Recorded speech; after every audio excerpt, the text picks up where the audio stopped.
నమస్కారం మా Gulf news కి స్వాగతం। ప్రతిరోజు 6 దేశాల తాజా వార్తల బులెటిన్ మీకు అందించబడుతుంది। పర్యావరణ అనుకూల రవాణాపై చర్చించేందుకు ఒమన్లో గల్ఫ్ నేతలు సమావేశమయ్యారు। బహ్రెయిన్ తరపున రవాణా మరియు టెలికమ్యూనికేషన్ల మంత్రి doctor Sheikh Abdullah bin Ahmed Ali Khalifa ఒమన్లోని సలాలాలో జరిగిన గల్ఫ్ గ్రీన్ మొబిలిటీ ఫోరంలో పాల్గొన్నారు।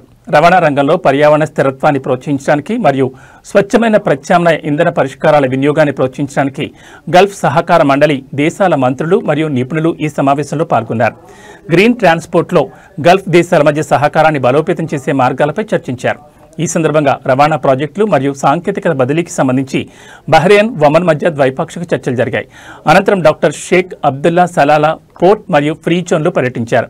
కంటైనర్ మరియు కార్గో హ్యాండ్లింగ్ కార్యకలాపాలు, ఆధునిక లాజిస్టిక్స్ టెక్నాలజీలు మరియు పోర్టు సామర్థ్యాన్ని విస్తరించడానికి ప్రణాళికలను పరిశీలించారు।